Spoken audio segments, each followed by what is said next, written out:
Because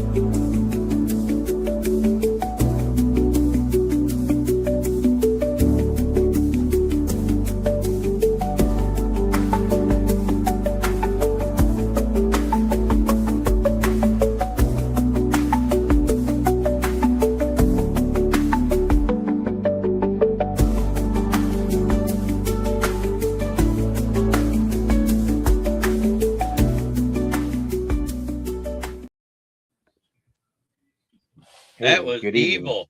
While I'm responding, you hit the go. Dude, it said we had to go live, Jeremy. It said we had to go live, all right? It was 9 o'clock. Okay, ladies and gentlemen, boys and girls, 9 o'clock. You know what that means? Open sports mic. I'm in the center square, so does that mean I'm Paul Lynn from Hollywood Squares? We don't have no squares. Darn it. Okay.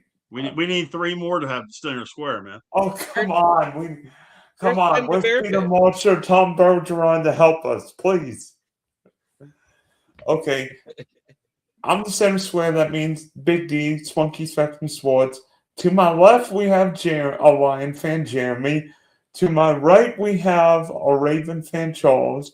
Down here to the bottom left, we have our Packer fan, Jason. And then our Steeler fans, Big Sexy, Big Rich, and Adam. So, guys, what's the temperature outside your houses now? -5 with the wind chill. I was going to say, I think our mine is 15 with the wind chill. 33. 68 degrees for me. That's because you're in sunny Southern California. And you're Central in Florida. California. And you're in Florida where it's a balmy 60 degrees, right, Dylan? Nope. Nope. The whole panhandle of Florida got snow last week, man. It's 50. If it means anything, my brother lives in Clarksville, Tennessee, and he sent me a screenshot of his weather forecast today. 13 degrees with it feels like 10 degrees. So there you go. Does he have electricity? He does have electricity, thankfully, yes. That's good. By the way, we might be in the 20s here for low this weekend, early next week, in the 239. It's cold. And you know what else? Is cold? Oh wait, that being the Pro Football Hall of Fame voters. As a writer myself, I'm a baseball nut at heart, football nut. This might be the biggest Hall of Fame sham in sports history, but we found out in the last couple hours that the Pro Football Hall of Fame writers did not put in Bill Belichick on the first ballot. Good. How? Part of 2 of the biggest cheating scandals in NFL history. Deflategate and Spygate. Whoa. Ooh. Another coach we heard from. What's up, What's brother? up, guys? Hey. What's up, guys? Long time no see. I didn't know you existed still. Last time I saw you was on the UFL show. And yeah, we have a Brown fan, Evan. yeah. Might be I'm not really an Ohio sports fan right now.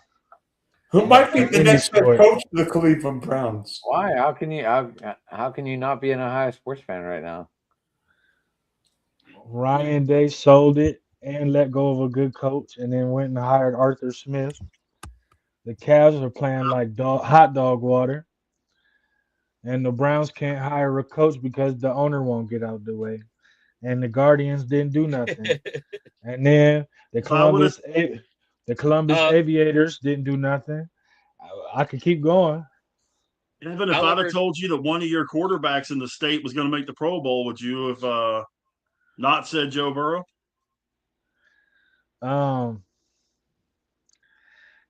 I didn't see that coming, but I understand with foresight why they did it. Because he's the I think I have an 37th best quarterback. Oh no, he didn't deserve to go to the Pro Bowl, but I think because you look at it with all the injuries, and he sold the most jerseys out for all of the rookies. He's got the most publicity. Why not? Yeah, I'm gonna I want to back up what Zach just said there. Brian Hartline left for a head coaching job. The mistake was keeping Ryan Day in the first place and not giving it to Hartline after he lost 4 straight to Michigan. I agree, but I think the question becomes: would Brian Hartline have beat out Mike Vrabel for that job? And I don't think so. For the Ohio State job? Yes, because that's the reason that Mike Vrabel took that year off with Cleveland, because the rumor was if Ryan Day didn't get it done, he wanted the Ohio State job. And then it turned out that the Patriots ended up firing their head coach, and now he's in the Super Bowl. I tell you, that would be that. Honestly, if you're sitting there and you're Vrabel and you've got that sitting right in front of you, that's a really tough choice. You got Ohio State, which is one of the top premier teams in the country, or you have New England, who's got a up and coming at that point second-year quarterback coming in with all the stuff that they've got going on, and you're kind of going. It was kind of a no-lose situation for Vrabel because you knew he was going to succeed in whichever one he took. Okay. You say Matt Patricia was a great hire this year. What did he do against the best teams he faced? Absolutely nothing. I didn't say he was a good hire. No, I see it coming in the chat. Right here. Zach did right here. Matt Patricia was a brilliant hire. He was fine as long as you were playing dog water teams. So to Zach, the reason I don't like Ryan Day is because he can't recruit. I don't see the talent that came in with Urban Meyer, with Jim Tressel, with Luke Fickell, with all those other guys. The only reason that Ohio State has gotten the receivers that it got was because of Brian Hartline. And now that Brian Hartline's gone, what happened? Everybody that was supposed to get their chance this upcoming season has now transferred. We almost lost the number 1 wide receiver in Chris Henry Jr. But Evan, college football teams don't stay together. I mean, heck that Miami and Indiana played for a national championship is something. I mean, but college football teams can't stay together. I mean, we know Ohio State's going to be there year after year, but nobody's going to be able to get together. But get back to the point. What do you guys think about the Pro Football Hall of Fame not voting Bill Belichick as the first ballot Hall of Fame? Because that's is the biggest show in any Hall of Fame that I've ever heard. If you put him in the Pro Football Hall of Fame, you got to put Pete Rose into the Baseball Hall of Fame. I think that's a apples little and long. oranges. That's apples and oranges. I think the reason he didn't get in is because of Deflategate and Spygate. I think they're gonna make him wait a year. Maybe too. Yeah, I mean, and you look at what and I realize it's a team sport and all that kind of stuff, but look at what his career was before and after Brady. As much as I can't stand neither one of them, and anybody that has listened to me for more than 5 minutes knows that, Belichick he was a complete disaster as a head coach before and after. His systems didn't work. He didn't have Gronkowski. He didn't have Brady. Outside of the other stuff, the Deflategate and the Spygate and that. I mean, hell, if I knew what the other team was doing, I could have won 6 Super Bowls too. It's 100% a case where they're penalizing him for that stuff. I do agree. He'll probably get in next year. I don't think it's a sham that he didn't get in this year. He'll probably get in next year, if not the following year. Bring him in the following year with Brady. Possibly. We're just not letting Brady in either. So we're not letting Brady in either. If it was up to me. What do you mean? Brady's not due for 2028. Yeah. No, but I'm saying when he is. Belichick would have applies to to him for Brady. 3 years. Yeah, Belichick would not have to get in for 3 years to go in with Brady.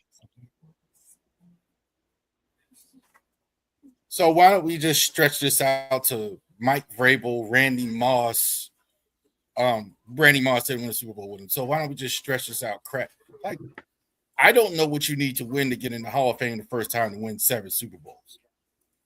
I'm sorry. I can't agree with y'all at all. And I'm a Ravens fan. I didn't even like New England and don't like New England. But in general, dude, 7 Super Bowls automatically get you in. To me, that trumps anything else he did. It should get you So in. let's But say we're he also cheated. we're talking Belichick about has 8 Super Bowls, 2 as an assistant, 6 as a regular coach. we're talking about I absolutely agree with you. His championships, his accomplishments should get him in there. But we're talking about writers who haven't played the game, who feel spited, who this is their bit of control. And when they don't get what they want, or they don't get the stuff that they're looking for because of their title, when they get into a position like this, they get to hold the power that they never had. And we're talking about a dude who wasn't great with the media, wasn't great with interviews, wasn't great with giving time to anybody outside the Patriots organization. And now those who are in his way are those same writers. So to sit here and say that Spygate and Deflategate are the major reasons, can you argue it other than just that he won? Jason.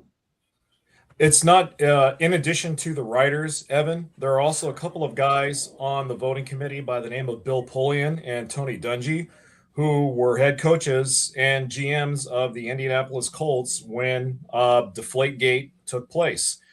I'm not saying Tony Dungy holds grudges, because I think he's genuinely one of the greatest human beings on the face of this earth.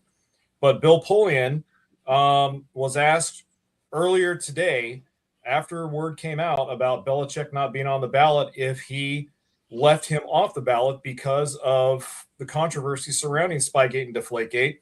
Polian said, quote unquote, I categorically deny leaving him off the first ballot. So either the person who leaked that story about Polian not voting for him because of Deflategate is lying, or Bill Polian's lying. But at either rate, that just kind of adds a little extra twist to the complexity around this whole situation. And I agree, because I saw something else on Twitter earlier today about referencing the same thing, where he said that, because of Spygate and Deflategate, I think he should wait a year. But I didn't trust the source of where it came from, outside of the tweet of the retweet.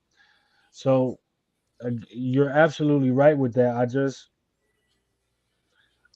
I don't think Tony Dungy is the issue here. I think Bill Polian is, if we're outside of the writers. Yeah, I agree too. And for me, it's like, when did Bill Polian become the moral compass of the National Football League here? Okay. Mhm. I mean, for us, it's easy to sit back and say without having enough evidence to accurately judge, hey, he did or he didn't. But Evan, I kind of get the same vibe from Bill Polian that you are, because Polian was extremely vociferous about Deflategate when it happened. And look, human beings hold grudges for a number of reasons, for myriad reasons. Bill Polian is human just like all of us here. He's fully capable of holding grudges just like anybody else. So I'm with you, Evan. I don't buy Bill Polian. It's Bill Polian's statement at all one bit. It's like he says, he says, I voted for him. I didn't leave him off the roster or off the ballot. Sure, Bill, and piss runs uphill. Try and sell that to the Boy Scouts. Don't sell it to us. You have a point, Evan, when you were talking about his relationship with the people outside of the team. And in a lot of cases, when you hear it from former players, a lot of people within the team. But, the coaches, it's tough for coaches to get in, period. I mean, how long did we wait for some of the really, really good coaches to get in? And there's some that aren't even in yet. Marty Schottenheimer's still waiting, that kind of thing. yes, Belichick's got, he has 8 Super Bowls, 2 as an assistant and whatever. Okay, that's fine. But just all the stuff around it and that kind of thing, I really, really believe is the reason why he didn't get in first ballot. Do I think it's going to affect Brady when he goes to go in? I think the fact he's a lousy broadcaster is probably going to affect him more than that will, even though it should. His entire career was based off of a cheap hit and a bad call. The Tuck rule, that was a fumble. I don't care whose eyes you look through. I don't care what rule you want to go off of. That ball was fumbled. And he would have never seen the light of the field if Mo Lewis doesn't bury his helmet in the sternum of Drew Bledsoe. So, all that to say, I think there's other guys that are going to go in that probably we could have the same argument as far as why are they going in. Mm-hmm. I'm kind of surprised he didn't go in, to be honest, but I'm glad he didn't. That's So just the me. question. So before, I just want to ask this question. So when it comes to the Hall of Fame, coaches, owners, team, not players, they have a what 3 slots total if they get in at all for those for coaches and owners. I believe that's correct. Yeah. So then would that mean that he's going against Kraft and who else?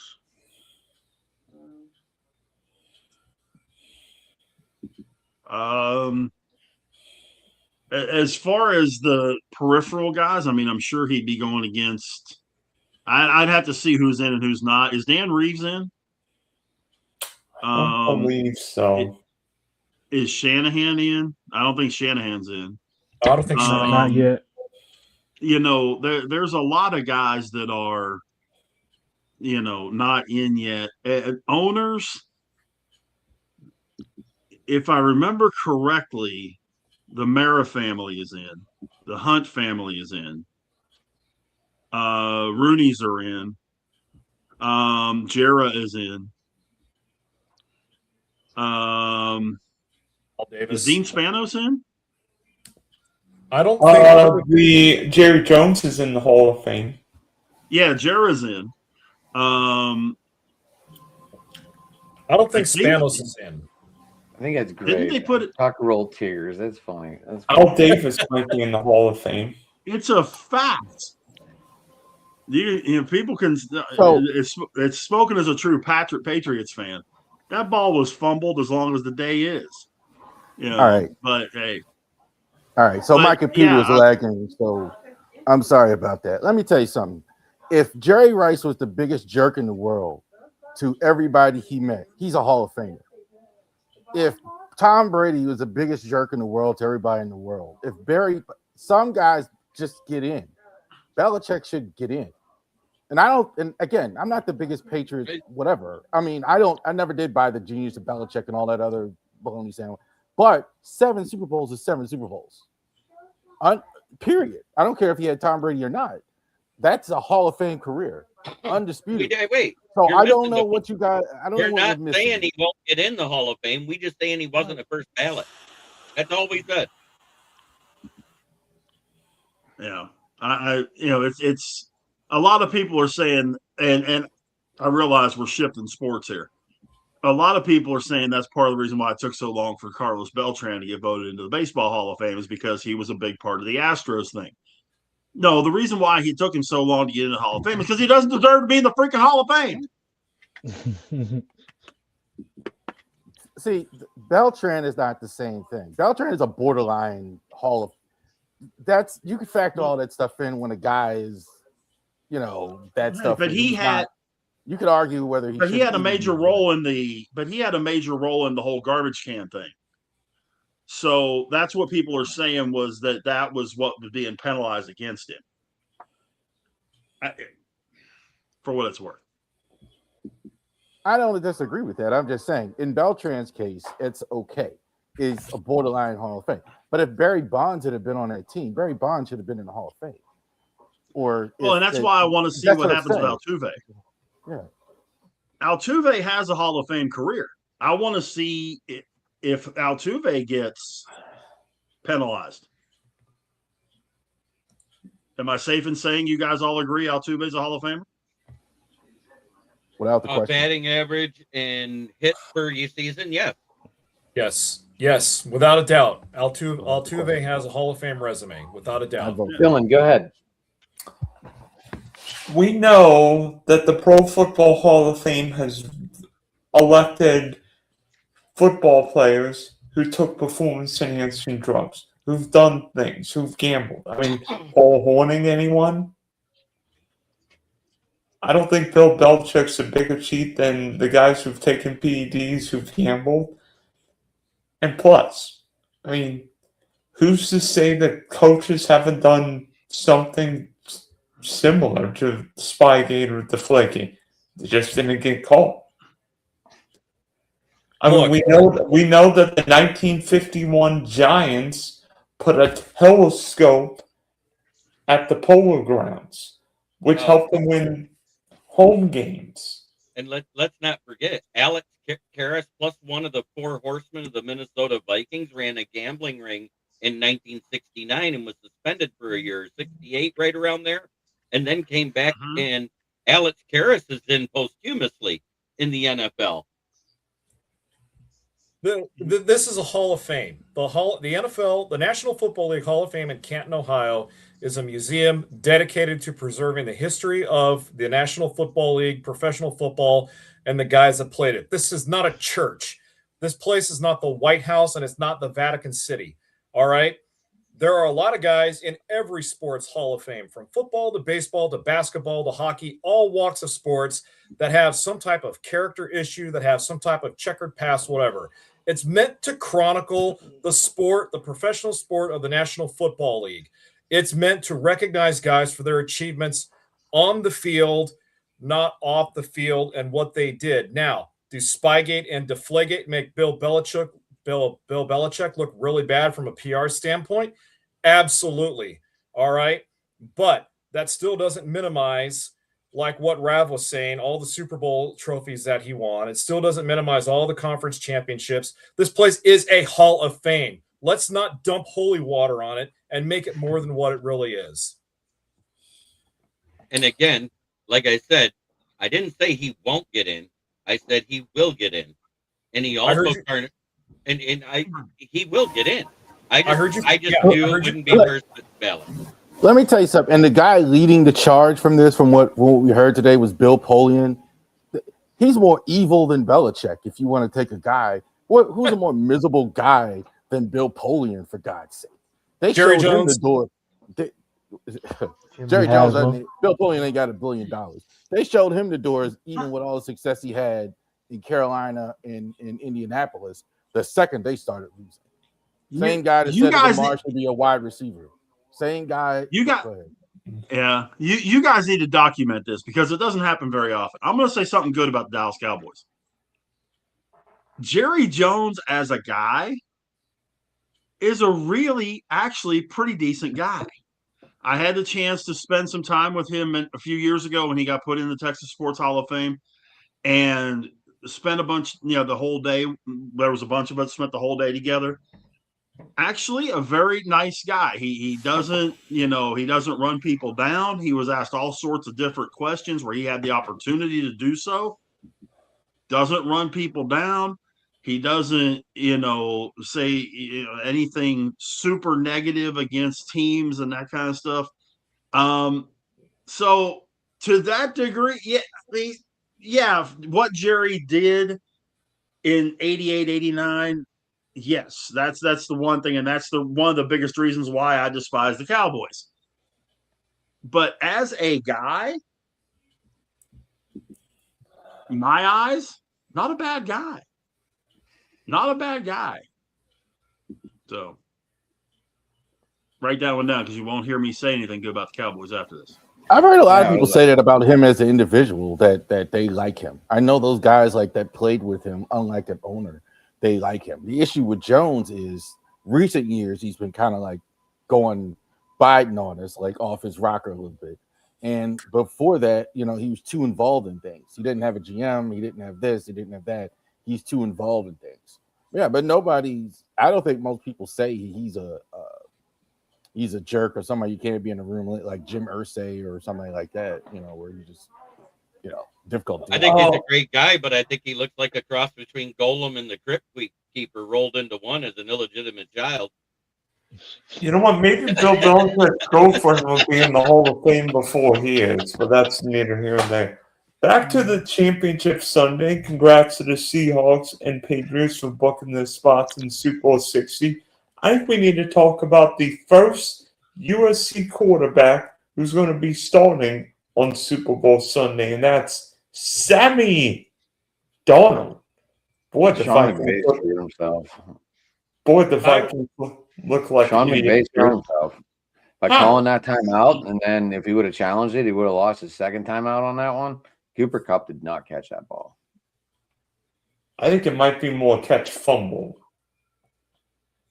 I just want to say how happy I am for Sam Darnold to get to the Super Bowl. He's the first quarterback from that 2018 draft class to appear in the Super Bowl over first overall pick Baker Mayfield, over Lamar Jackson, over Josh Allen. And very quietly, Sam has paid his dues. Regardless of how good you think he is or how bad you think he is, I'm not propping him up on the Mount Rushmore quarterbacks here. I'm just happy that he got here. I also watched him a lot at USC. I thought he was a decent quarterback at USC, definitely not one of the greatest in school history. But Sam is an overall genuine good guy. He really is. He's paid his dues. He played on some terrible rosters. The Jets don't even count, in my opinion. The Jets should not even be a professional football team, in my opinion. But he played on some terrible teams in New York, in Carolina. He saw the writing on the wall in San Francisco, got out, saw the writing on the wall again in Minnesota. Well, actually, he didn't. The Vikings did when they didn't bring him back after they drafted J.J. McCarthy. So, Sam, congratulations, buddy. Regardless of win or lose, man, you deserve to be there. You played the best in that NFC Championship game. Congratulations. I'm happy for Sam Darnold. Do the Vikings Can I go through a quick list real quick? Because when you think about Keaton Slovis, Mark Sanchez, Sean Salisbury, Rodney Peete, Carson Palmer, Todd Marinovich, Matt Leinart, Rob Johnson, Pat Hayden, Vince Evans, Matt Castle, all these guys played at USC. Did you, none real of quick, them made it to the Super Bowl. He's the first USC quarterback. Yeah. Did you include Rob Johnson, who lost to my 1994 Fresno State Bulldogs in the Freedom Bowl? I did include him. There was also, of course, some current guys like, did you know Jackson Dart played at USC for a hot minute, as well as Ryan Leaf. Caleb Williams. Pat Hayden. So you got some current guys there, but it's hard to believe with that list of names that he's the first USC quarterback to make it to the Super Bowl. Hey, Rav, you might be able to answer this because Mike McDonald was your defense coordinator, but we all love these offensive-minded head coaches. I don't think anyone gives enough love to the defensive-minded coach. And what Mike McDonald's done with this young Seattle roster reminds me of what Pete Carroll did 13 years ago with the Legion of Boom. That Seattle team is just so fast on both sides of the ball. I see it like on the feed all the time with the Ravens fans. It's pointless to have it, but I see it all the time. We should have hired Mike McDonald before he had a chance to leave. A lot of guys wanted Harbaugh fired after the AFC title game. So if they'd have fired Harbaugh then, you probably could have had Mike McDonald as the head coach. And so I think that's what they just did. They hired Jesse Minter. But Mike McDonald is a phenomenal defensive coach. He doesn't do too much of anything. He's more of a scientist. He doesn't blitz all the time. He doesn't zone all the time. He doesn't man-to-man all the time. He kind of like feels the situation out and has a really good feel for the situation. So, yeah, Mike McDonald as a defensive coach is phenomenal, I think. Which makes him unpredictable. Mm-hmm. What's up, Mike?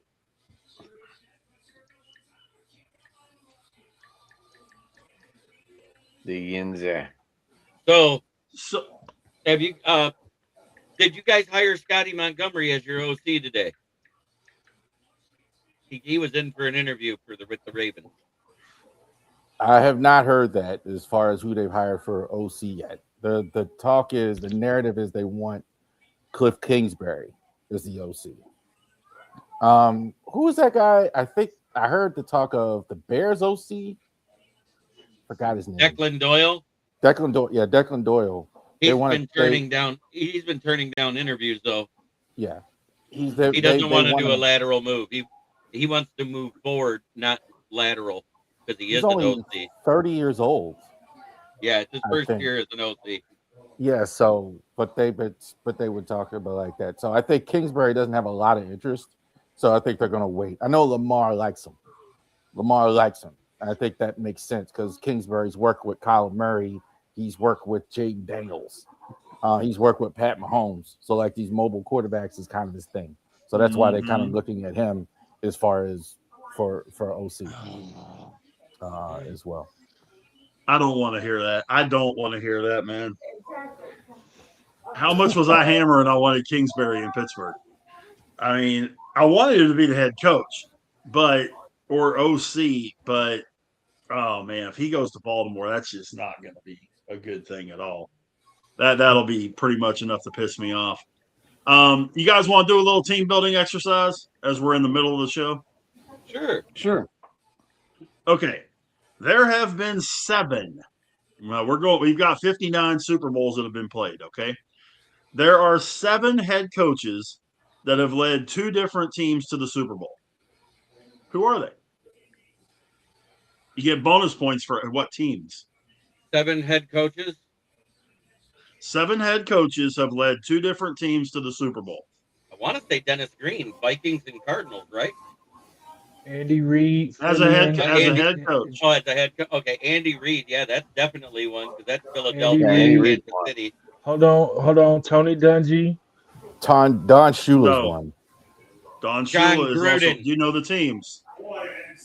Mike Holmgren. Yeah, the Colts and the Dolphins he's led to the Super Bowl. Okay. Mike Holmgren. Reid and Shula are correct. Go ahead, Jeremy. John Gruden. I'm sorry. John Gruden, Oakland and Tampa Bay. No. Wasn't he the head coach when Rich Gannon was there? No, he wasn't. No, he wasn't. That was Bill Callahan was the coach. Yep, that was Bill Callahan. He took Tampa, but he did not take Oakland.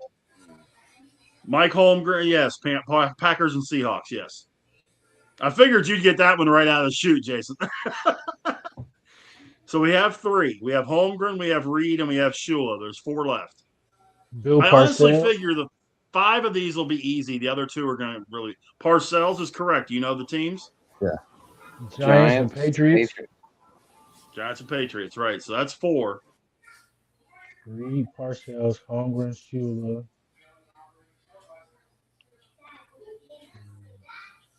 Are they in my lifetime? Evan, did you say Tony Dungy already? Yes, I did, but that was wrong. Okay. John Fox. John Fox is correct. Do you know the teams?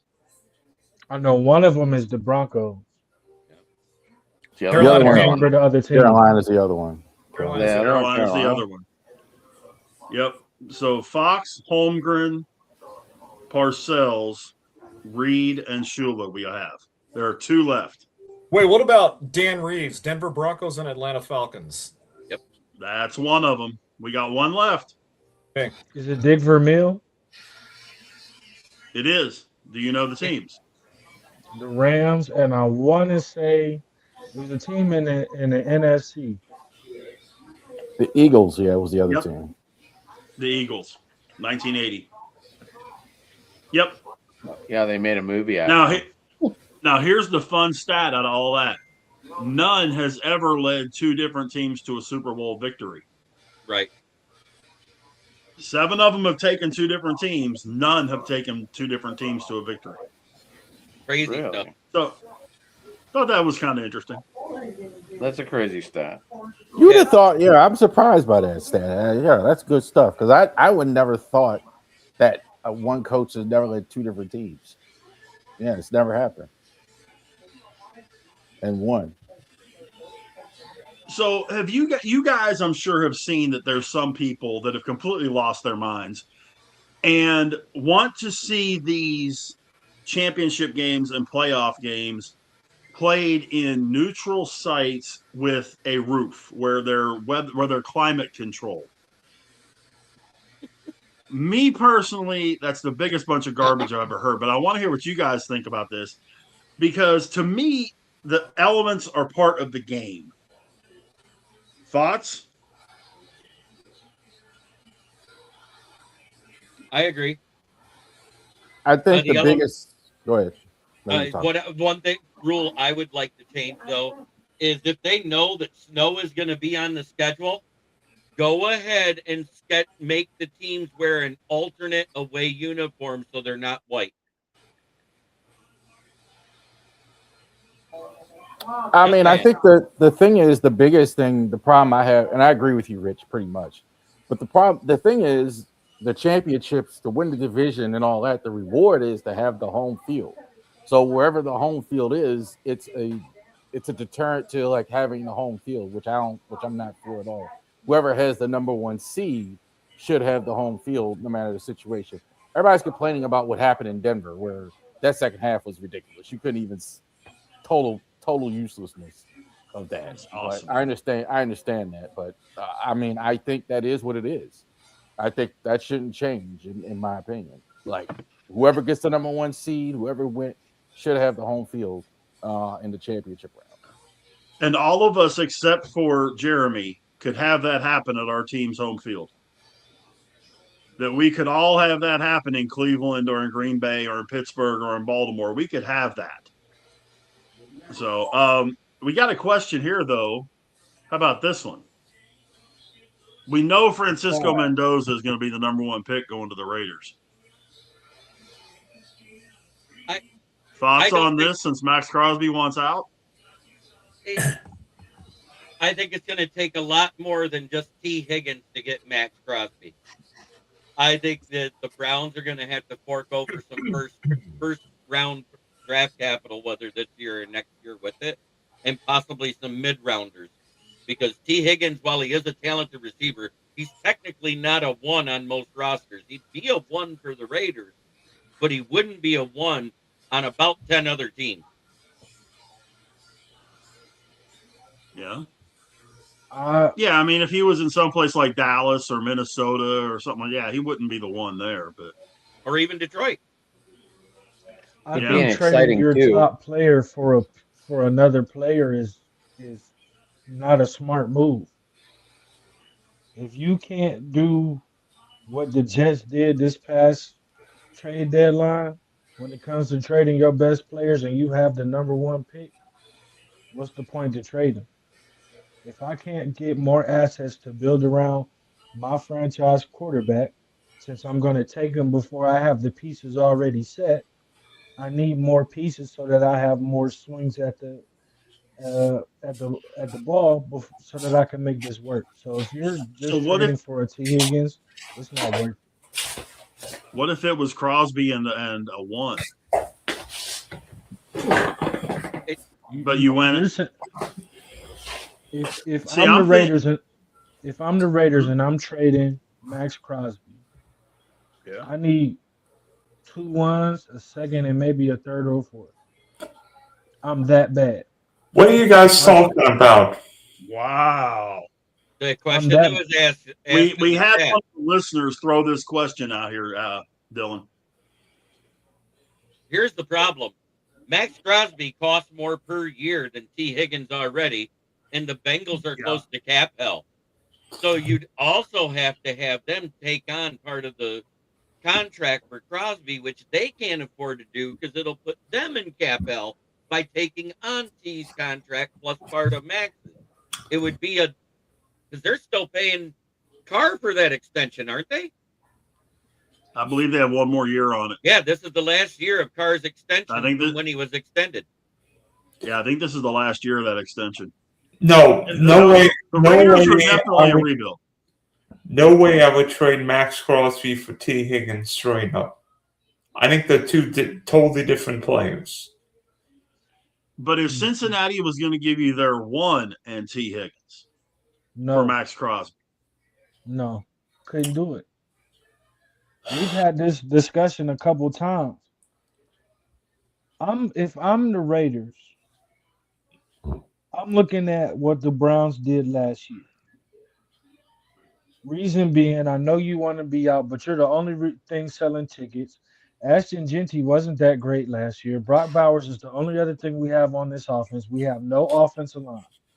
If I'm going to trade you, I need to be able to not only have somebody that can fill your spot, but also be able to fix the pieces that are needed for Fernando or whoever they were to pick to get the ball to a guy like T. Higgins. It just wouldn't make sense. Even if I could Does trade, let's Crosby say have that value? no, but again, that's a great question. The answer to that is no. But trading him to the right situation, I would say yes. If I'm Buffalo, Okay. if I'm Washington, if I'm Denver, because Bo Nix is still on a rookie deal. If I'm on one, if I can trade him to a situation like that and go get some picks that I can move around, absolutely. But other than that, I don't think so. I know one thing about Crosby. He wants to get out of there.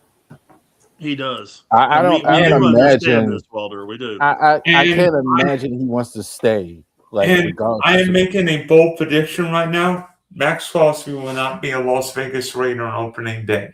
He will be a Detroit Lion. No, he won't. We don't have the cap.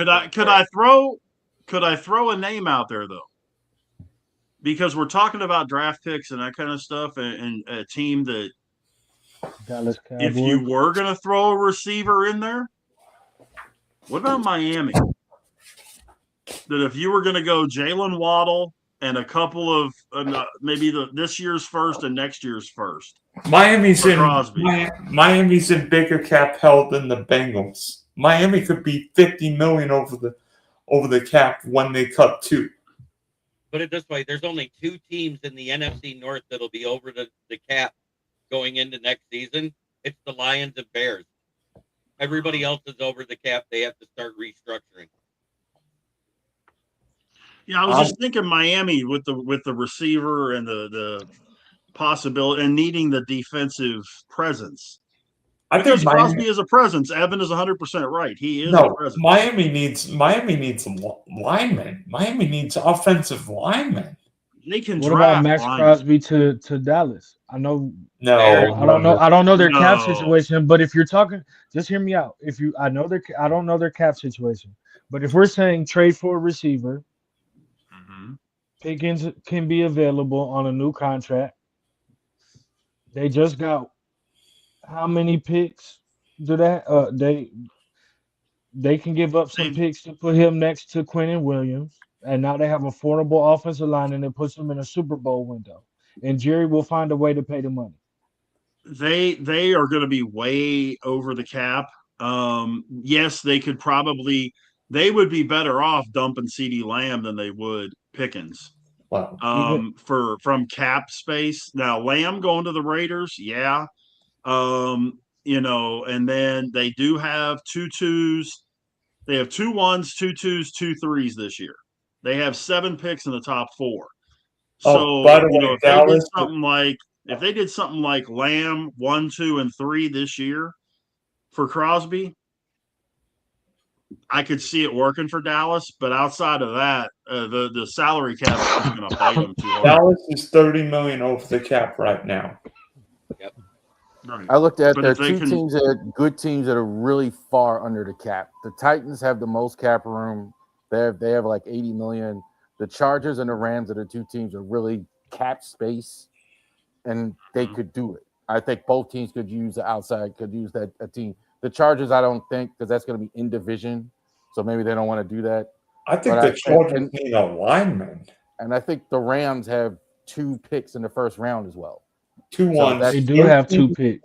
Yeah, so I think that's a situation where you get a number 1 pick if a team has 2 picks. But the Rams don't need a defensive lineman. The Rams need a corner, a wide receiver, and a right tackle.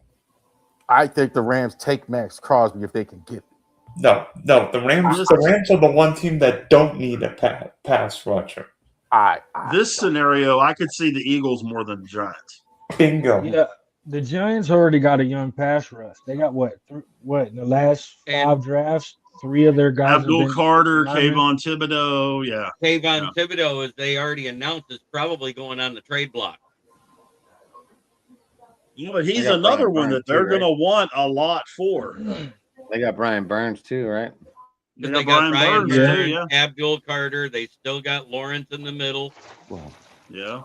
I know the reason, and I know the reason for that. John Harbaugh is going to run a 3-4, so Right. you don't need all those linemen. So that's why they're Right. trading Thibodeau. Yeah. Unless you could MVP make in him the into house. can you conceivably make, well, you could make Burns into a linebacker, though. Right. An outside LB. Well, that's what he was in Carolina too. He was basically an outside Right. linebacker. So, you could arguably have Thibodeau and Lawrence and Carter on your line and run Burns at LB. Everybody here except for Pittsburgh only has one representative, right? We're all out of the playoffs. You guys want to run a mock draft? I've already done one. I've already done 38 on my show. Well, Jeremy, my team doesn't have a first-round pick, so I'll mess up. Yeah, you messed up the first pick by not having one. Yeah, I mean, I already. No, just say I've already done I did a full first round one. I've been doing full 7-round mocks on my channel. I don't release one till after the Senior Bowl is over. Then I'll do a mock draft. I've got a question, Rich. Who do you have the Jets taking at 2? Hold on, let me pull it up. I got him taking Reuben Bain. That's what I would do. I have the Jets taking Orville Reese, the linebacker from Ohio State. Is what it is. I say Reuben Bain because they need edge help bad. They're with no pressure. They had no interceptions last year. I've got them taking David Bailey out of Texas Tech. I think the Jets aren't smart enough to take an Alvin Reese. Like, he's like Micah Parsons. I think you could get past. He could fill that pass rush spot if you use him right. But the Jets. That means why I actually have Reese going to Cleveland. Yeah, like that's no. I have Reese going to Cleveland. Michael Ward wants to do a draft. Orville Reese. That makes more sense to me. I love you, Rich, but I think you're losing it. I have the Browns. Well, if you look at it, Arizona's going to go line. Tennessee's going to go O-line. The Giants are going to go DB or wide receiver. Wait. Time out. The next defensive line spot is going to be Cleveland. Time out. The New York Giants are going to get a right tackle at 5. They're either going to draft one of the linemen. I think the Tennessee Titans, particularly Robert Saleh there, are going to go defensive line. Depending on who Arizona gets as his head coach, I think the Cardinals could go line. They could go quarterback. Who knows? What's the Titans' number one priority? Protect the guy wearing 1. They're going to use that first round pick on a premier tackle. Write it down. I think the Tennessee Titans go pass rusher or wide receiver. If they don't go for a wide receiver in free agency. Not at 1. Not with their first rounder. There's no way. They got to protect Ward, man. If Ward gets killed back there, it's not going to matter who he's throwing to. They're not going to put any points on the board because he's going to be on the IL. And anybody know the backup in Tennessee? Because I sure as hell don't. So what? He's better than your quarterback. No, our quarterback that's going to be out there next year wearing, is going to be perfectly fine. That kid wearing 18 is going to be perfectly fine. So wait, a 43-year-old Aaron Rodgers with no line and no wide receiver? No, I said 18, not 8. 18. Well, Howard was just convinced about Will Howard. Will be back. You are just convinced. I don't see it. Will I don't Howard is think a Will Ben Howard. Roethlisberger starter kit, man. I'm telling you. I agree with that if you kept Mike Tomlin. I Jason, don't agree. I don't agree with that now. Jason, we need your voice in here to put some sense in here. Well, What do you think the Tennessee Titans should do at 4? I don't know, Dylan. Honestly, I haven't thought about mock drafts yet. I'm still trying to decide if I'm going to watch the Super Bowl or not. I literally am not prepared to answer that question, so I don't know. But real quickly, I hate to backtrack here, but going back to the Fernando Mendoza, Raiders, Max Crosby stuff, I want to suggest an out-of-the-box scenario here for the Raiders. The Raiders trading the first overall pick to the Indianapolis Colts for some of the draft capital the Colts have. Since it's a foregone conclusion that now just hear me out. Since it's a foregone conclusion that the Raiders are going to take Mendoza, think about this for a minute. The Colts have a serious issue at quarterback heading into next season. It's pretty much a given that they're not going to pick up Anthony Richardson's fifth-year option for next year, which would be a projected $23.5 million if my math is correct. So he's pretty much gone. Daniel Jones, there's no telling what he'll be like coming off the Achilles injury. Now, the Colts do have some issues with some extension candidates like Quentin Nelson, Jonathan Taylor, Michael Pittman Jr. But even though Fernando Mendoza is not from the Indy area originally, he hails from Miami. What better way for the Colts to try and reinvigorate their fan base than to bring Mendoza? The Raiders right now bring Mendoza back to Indiana. The reason I pose this, guys, is because you all have said things concerning the Raiders that are the most important things beyond drafting a quarterback 1 overall. That is offensive line, defensive line. The Raiders right now, guys, are like a bowl of oatmeal. They are so loose and they are so runny. They have needs all over the football field. And unfortunately, drafting Fernando Mendoza would go a long way towards achieving some style points, but he is going to get turned into ground beef on that football field unless you draft quality linemen to protect him and you beef up the defense. You get some more players in the skill positions there. I agree with Evan. Brock Bowers really is the only solidified skill player that they have right now on the roster. I haven't given up on Ashton Jeanty yet, but still, if I'm the Raiders, I at least consider trading that first pick to get some more draft capital, stock up, and draft the important areas of the team to make them better first. Because if you can't protect your quarterback and you can't give him the time he needs to do what he can do, Mendoza is going to end up being the next Jamarcus Russell. He's going to end up being the next Jeff George. So, you know what? That's just an outside-the-box scenario for me. I love that comment from MDE off of my channel. Mendoza is Ken Darcy in disguise, a.k.a. Chad Powers. Well, and you know what? Look. Bottom line is with Fernando Mendoza, if I'm Tom Brady, I am sitting back right now and I'm asking myself while I'm consulting with John Spytek, my GM, who is supposed to be one of the best talent evaluators in the NFL, are we drafting the hype around Fernando Mendoza, or are we drafting Mendoza because we think he can take a football team that won only 2 games this season and jump us into the 10-win, 11-win, 12-win stratosphere? And if I'm those guys looking at the roster from last season, looking at their roster prospects for next season, honestly, I'm saying hell no. It's going to take a lot more than Mendoza to get this team, and it's not going to be in just one season because we all know the Raiders be the Raiders. They will find some way to muck this up. So that's why I projected him, the Raiders possibly trading out of that first pick overall to the Colts, because the Colts would be a lot better off having Fernando Mendoza, given the question marks they have at their positions, than the Raiders do. And you know, Jason, one other thing, that division with Denver, KC, and the Chargers is a really, really tough division to shoot yourself up to the top of, on top of everything else. For them to get some legging to make it to the top of that division, it's going to be really, really difficult. You got a point. And go ahead, Dylan. Problem? How do the Colts get Fernando Mendoza if Indy doesn't have a first-round pick in 2026 or 2027? Dylan, I don't know. It's just a thought that I yanked out of my ass.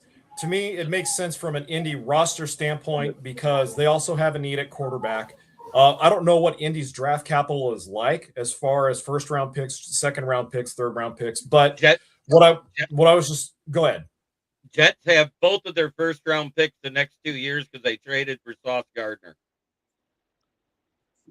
Yeah. And when I last saw, Sauce Gardner is going to count a lot towards Indy's salary cap heading into the offseason. So that could also pose a problem for any potential trade they pull off. I'm not saying they'll pull it off for Mendoza, but yeah, I didn't consider the Sauce Gardner cap ramifications there. Do you think the Raiders would be that stupid to trade this? I mean, they sent Max Crosby home, I think, to make sure they got the number 1 pick. To make sure they lost so they can get it. So, Rav, you bring up a good point. With Tom Brady running most of the show now, I think from now on, no, I don't think they will. I think at this point, with Brady there and with John Spytek there, Mark Davis has pretty much, well, he never cared to begin with what the state of his team was, but I think he's just perfectly willing to abdicate control from a personnel standpoint and let Brady and Spytek fall and crash on their own faces, but and get egg on them while they're at it. But I don't know. It's really hard to tell. The thing about Brady too, he was a great quarterback, but we don't know what kind of a talent evaluator he will be. So, I mean, Brady talks a big game and he wears nice suits and he has the nice styled fucking hair that I wish I had. But at the end of the day, we don't know what kind of talent evaluator Tom Brady is or will be. So it's going to take more than just one season for him and Spytek to remake that roster, regardless of whether they draft Mendoza or not. Yeah, the hair is the most important thing. I got it. But more important than the hair and the women and all that other stuff with Brady, he's not there.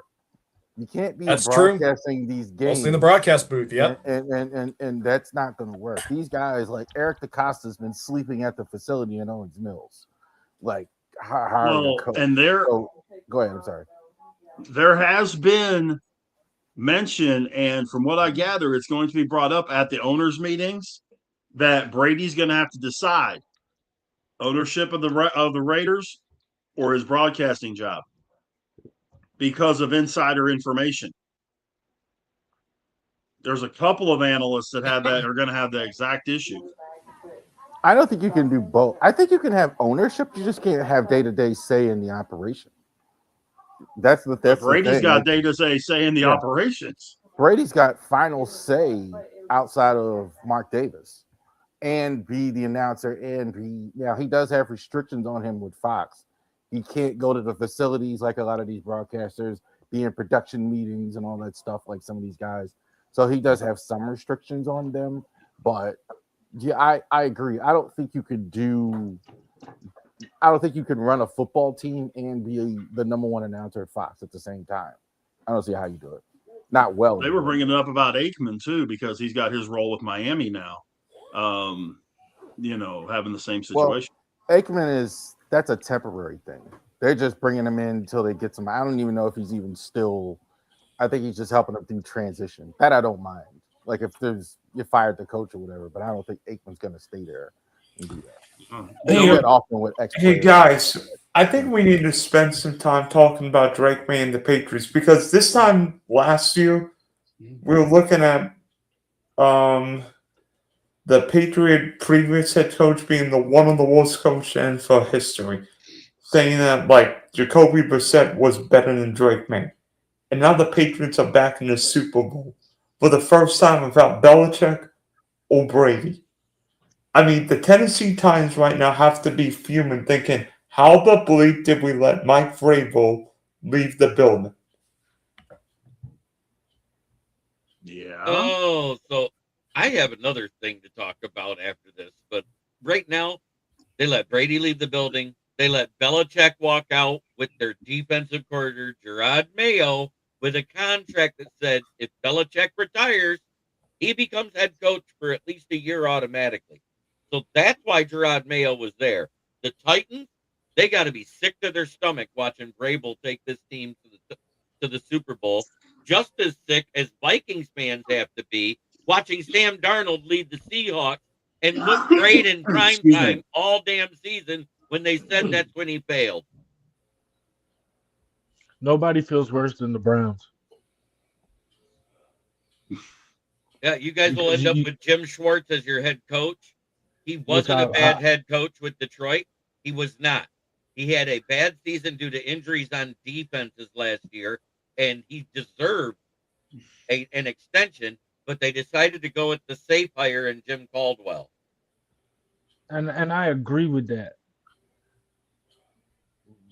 But who is Jim gonna hire that's gonna relate with a young offense? And who is he gonna put in that position to run that defense? If he's smart, he can run the defense. He needs a good offensive coordinator before Pittsburgh or Baltimore soups him up. Bring in Cliff Kingsbury.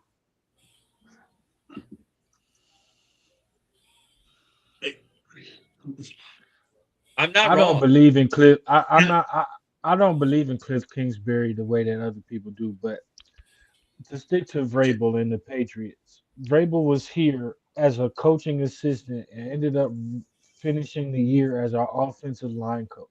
He took over the offensive line in like week 4 and was coaching offensive line and tight ends by week 8.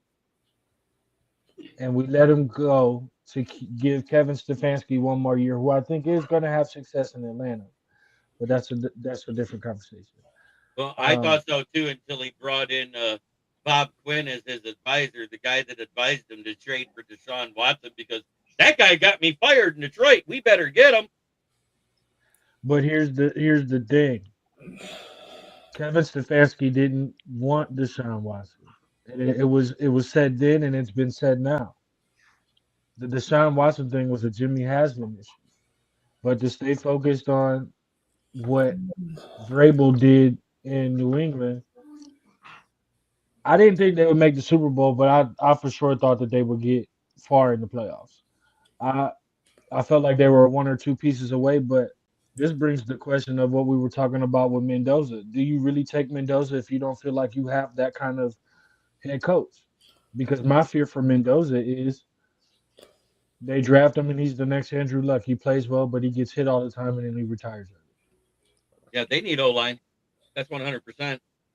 Dylan, you asked about Drake Maye. My feeling on Drake Maye is I've heard a lot of arguments from all the pundits and the prognosticators saying, well, he had the easiest road to the Super Bowl, and yes, New England's strength of schedule was not exactly a meat grinder.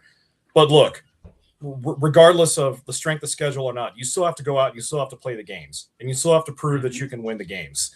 And Drake did that. There's still some things about Drake's longevity that I even question. I have concerns about. But look, all right, he came through when the chips were down, especially when that weather got really porous in Denver. He proved that when he couldn't make plays with his arm, he made them with his legs because he rushed for 150 some odd yards in that game on just 11 carries. So he deserves to be in the Super Bowl because he made the plays when they had to count. Am I anointing him the next Tom Brady? Am I anointing him the next Steve Grogan? No, I'm not. I'm just saying that throughout the entire course of the season, he won the games regardless of strength of schedule or not that he had to win. And he helped get New England to the Super Bowl. So that's my thought on Drake. So, and to cap that off, in the playoffs, they probably had the hardest road. He faced the number 1 defense, the number 2 defense, and the number 5 defense in the playoffs. And now one thing I like about Drake Maye, he doesn't get rattled. You see him in a pressure situation, and he's just like it's 8 minutes left in the first quarter. He keeps that same demeanor. He's not, you know how some quarterbacks you can tell they're getting rushed, they get happy feet, all that kind of stuff. Maye keeps his composure the same all the way across the board. Do I want New England to win this Super Bowl? No, of course not.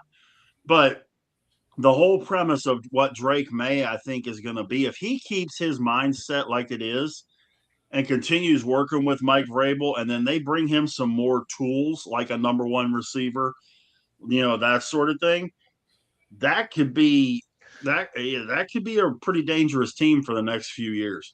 I think it really could. I like Maye. I wasn't sure about him when they drafted him. I really like him now. According to Patriots media this morning, Drake Maye hurt his shoulder in the AFC Championship game, and there's a chance he may not even be able to play the Super Bowl. Drake May's playing the Super Bowl. Sam Darnold playing in an oblique injury. They're fine. It's his throwing how shoulder, bad bro. it is. It's his throwing shoulder. If it hasn't healed by next week, he won't be playing. And I'm not worried. if they run out Josh Dobbs, the Patriots are cooked. Drake May If is they run out Josh down. Dobbs, Seattle will win by 20. That thing would have to be falling. I agree with Dylan. That thing would have to be falling out of the socket for him not to tape it up for one more outing, or at least try to. I mean, he would literally have to have a tear in his rotator cuff or a separation or something like that. I think to sometimes not play. I think he might play even if he did.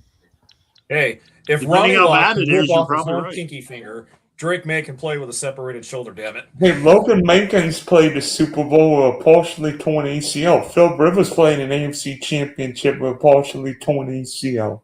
Logan Mankins Jack from Youngblood played the Super Fresno Bowl with a State. broken leg. But Jack none of that Youngblood is played your the Super Bowl throwing 14 with a shoulder. broken leg, man. Oh, by the way, speaking of bowl, with Evan here, I think we have to talk about it. The biggest joke in Pro Bowl history. Shedeur Sanders is a Pro Bowler?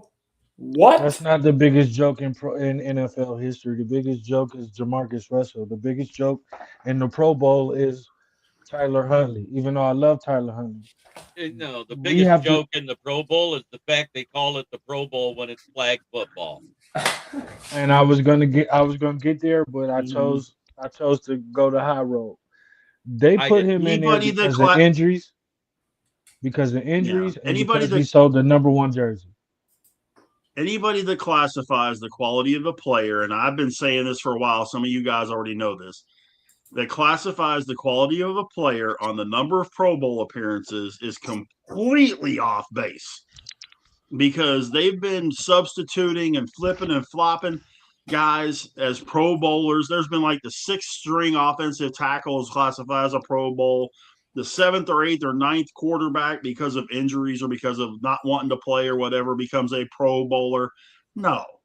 That doesn't fly. If they want to only give credit to the ones that get named, that's fine. But if you're going to classify the quality of a player by how many Pro Bowls they made, no. Exactly. It's become a joke. And that's kind of like not the same thing, but almost like the Hall of Fame. That's kind of my worry there too. You're doing the same. You're coming up with all this stuff, and Evan's absolutely right. We had Tyler Huntley, who has played 3 games for the Ravens in the Pro Bowl, and the Ravens last year had Daniel Falele, who's I think the worst offensive lineman I ever saw. Because I think it was snap count or something like that, where he had more than everybody else. Like, you have too many. And you were talking about Hall of Fame, Rev. The big difference between the NFL Hall of Fame and the Baseball Hall of Fame is that the NFL Hall of Fame, you have a number that goes in every year. Baseball Hall of Fame, there's been years that they didn't have anybody go in. They might have 1, they might have 3 or 4. They've had years where nobody went in off the current generation, which is fine. They didn't get enough votes. Oh well, too bad, so sad. Which may happen next year, to be perfectly honest with you. But in the NFL, they put 5 to 7 guys in every single year, depending on how many votes they get. 5 to 7 guys every single. Well, that means that there's going to be guys that, honest to God, don't deserve to get in. We went through the finalists or the semifinalists a couple weeks ago. There were guys on there that we all agreed, no. Some that Drew Brees, Larry Fitzgerald, no brainers. Some you could discuss, but when you have to put a certain amount of guys in, that's a problem. It waters it down. Here's the other thing. Tyler Engstrom is out as the Jets OC. Not that I didn't expect that, because that offense was horrible with the rookie offensive coach. And with a rookie defensive-minded coach, that's where he made his mistake. He should have got a veteran offensive coordinator. We've said this before about rookie head coaches. If you're defensive minded, get a vet offensive coordinator. If you're offensive minded, get a vet defensive coordinator. It's just common sense that that's what you should do in your first year, and that's the biggest mistake Aaron Glenn made, because let's face it, week 4, everyone on this panel had more net passing yards than Justin Fields, who had -10. I think like the Jets are going to wind up with Ty Simpson or Trinidad Chambliss possibly a quarterback for them. They're not going to do it with the first pick, but they got those 2 picks. So I think that's. They have 3 first rounders. They can get them in the first round. I don't. Yeah, I thought that was next year. They got 2 this year and 3 next year. Yeah, well, they got 2 this year. They got 1 from Dallas. They got 1 from the Colts. They also got 1 of each next year from those teams, I thought, too. I think it's only 2. They got 5 picks total. The Jets have the Cowboys' 2nd round pick this year, the Jets' 1st round pick this year, and then next year it's I think either one Dallas. I think Dallas's and Indy's 1st round pick. It may be Green Bay, but I'm not sure. Hey, Adam. I'm trying to think. Who would be the worst Pro Bowl quarterback you can remember besides Mr. Huntley or Shador? I don't know. I haven't watched the Pro Bowl in years. The last time I watched the Pro Bowl was when Sean Taylor took out the punt returner for a concussion, and that was the last year they had real tackling. I've got one. What would you rather do than watch the Pro Bowl? But instead of a good thing, it's got to be like almost a punishment. I would rather gargle shards of broken glass. I'd rather say something nice about the Cowboys.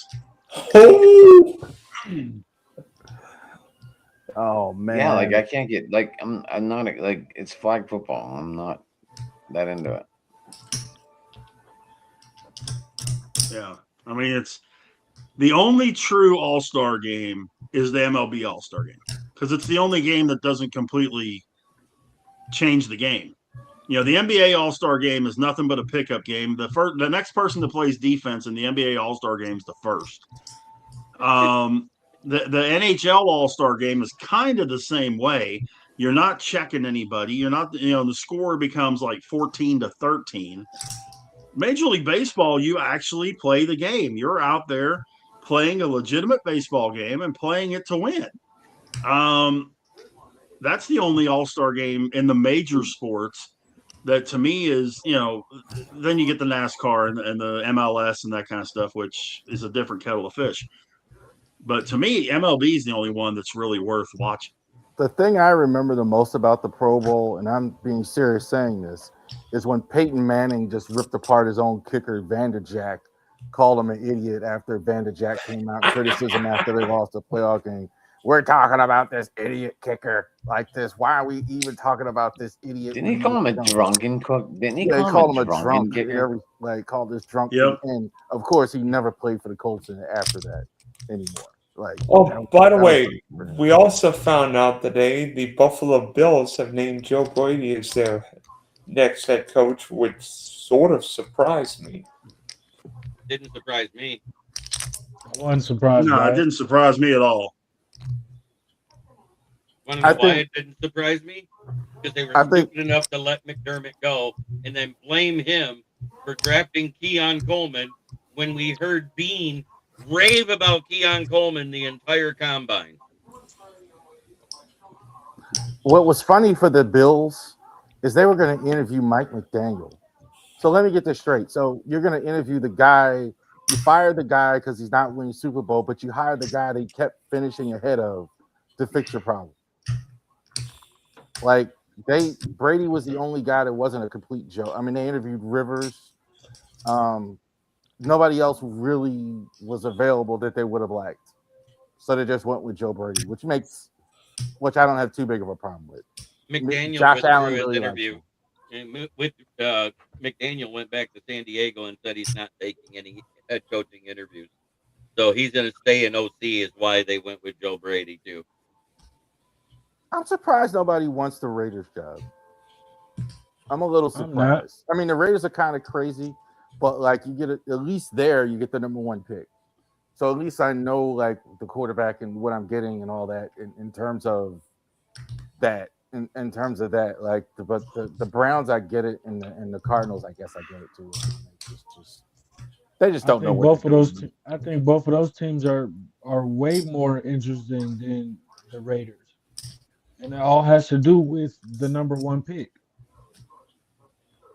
When you look at quarterbacks now, majority of these franchises that are drafting quarterbacks every 5 years are looking for an instant pop meal at quarterback.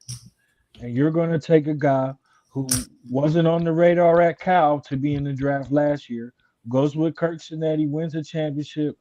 You earned it. Congratulations. Now I'm about to go to this poverty-stricken franchise that has no receivers, barely know what they have in a running back that they didn't have to take in the top 5 or top 10, whatever it was, and they still have no offensive line. So then you're telling me I'm going to go get this job, and if I can't win more than 5 games, I'm out? What? You only get to be a head coach so many times. They don't have anything there that's worth keeping other than the tight end. So why continue? Why would you take that spot, especially if you're a Udinski or a Shieldhouse, or even a Cliff Kingsbury or a Mike McDaniel, because they only got 1 shot left. I mean, I think Cleveland. I think if you like Shador, I'm surprised that nobody likes Shador. Like, I think I'm actually a little surprised that nobody wants, because if you like Shador, you want that job in Cleveland, because that's most of it for these guys. If you got a quarterback that you like, the ownership you don't want to deal with like this. Yeah, it's the owner and it's the Shadorians. I wanted Shador at number 2. I'm not trying to hide it. I'm not trying to hide it at all. I wanted Shador at 2. But the problem that you have with Shador that I think scares a lot of coaches in general, especially because of the owner that we have, who is the biggest problem of it all, is his fans. And if you're a Shieldhouse, if you're Grant Udinski, if you're one of the younger guys, that's scary to you. If you're an Anthony Lynn, if you're a Todd Monken, and you don't have a great relationship with Jim Schwartz, and I'm already being forced to keep him, and I watched you force out a coach that the rest of the league respects. Well, I mean, Evan, How would I deal with that? I found out that Grant Nuzinski's going to not going to Cleveland, which told me, Yeah. I mean, the Browns want coaches writing essays saying why they should get the job. But that's nothing new. That's something that Doug McDermott did. That's something Kevin Stefanski did. That's something that Hugh Jackson did. They've been doing that for a long time. And my argument to that is you do the same thing with the draft. That's not the problem. The problem is that every coach that Jimmy Haslam has hired, he has had something to do with their staff. Every GM he has hired, he has had something to do with their staff. He is always in the way. Look at Mike. Go back and look at Mike Pettin as a coach of the Cleveland Browns and look at his staff. Look how many of those guys are coaches in the NFL right now. Head coaches, offensive coordinators looking for their first opportunity at jobs or their second. I'm not going to argue the owner. The Shador pick was the owner pick, because otherwise it made no sense. Why would you take Galen Gabriel in the 3rd round? Because that was the Stefanski pick. They have the same. They have the same management. Yeah, it made no sense. So that, and when I saw this, like, this is the owner telling them, forcing their hand. On top of that, Stefanski didn't want Shador because of the thing that happened with his grandfather years ago. That's not the same family. That's been proven. It's not the same family. It's not his grandfather, because that's what everybody posted and said. It's not. So the story is that, or the post was that it was his wife's father or grandfather, one of the two. It's not the same person. It was debunked by Mary Kay Cabot and somebody from ESPN a couple days after the major report came out. It has nothing to do with that. If I can go back and find it, I will. I think the narrative around Shador is just like people just don't. I mean, literally, I don't know if you guys watch Jason Whitlock, but every Not at single all. day, this fool is making videos about Shador and Dion every single day. And now it's not just him, but it's a lot of. There's a lot of like there's a lot of negative with Shador where I think that's unfair to him in terms of that. I mean, we don't know if he's any good or not, honestly. I mean, him and the stats with Cam Ward are about the same. I mean, they're not that different. So we still don't know if they're any good or not. But you only hear it with Shador. You don't hear it with Cam Ward, right? So that's the whole thing. Like, I don't know if there was another young coach also too that would take. I mean, I was just sitting today with the Steelers interviews that they didn't do well. Like Chris Shula and Shieldhouse didn't do well in interviews. So that's the report that I got from my insider with Cleveland, is that Grant Udisky didn't do well on the second one, which I kind of find hard to believe, but it is what it is. I always felt that Nate Shieldhouse was their guy. Nate Shieldhouse and Andrew Berry have ties to each other. It's a long lineage tree to try to find, but they have ties to each other. Um, Evan, here's a completely out of left field question, but it couldn't happen. What happens if you got a healthy Deshaun walking into training camp next year with Shador there? I mean, does Deshaun get any sort of a shake, or are they just going to kind of let him sit there till his contract's over and just keep paying him and let everything else happen around him? the narrative by week 13 was a question of if he's healthy and Shador's playing this way and they decide to pull him, because that's when I think that was after the Raiders game. Uh, I think he had lost two in a row. The question was, well, Deshaun's finished his rehab. He has the open practice window. What's going to happen? The narrative then became he's going to go into training camp and he's going to go and battle Shador. And I think with a new head coach, that's what they would do while they build up the rest of the roster. And then next year, when you have guys like Arch Manning, who I think is going to be a bum, Norris Sellers, and the many other guys that chose to stay, like Dante Moore, are going to come out, and it'll be all those quarterbacks next year. So I think that Deshaun Watson will play for the Browns at some point if Deshaun gets hurt, if Shador gets hurt. But I think he'll at least get the competition going into the year. Gotcha. You can't cut him. You can't move in any other way. And No. look at it like this: you were a good boy. You did your time. You didn't do anything to detriment the team. You helped mentor my possible franchise quarterback if Shador is good this year.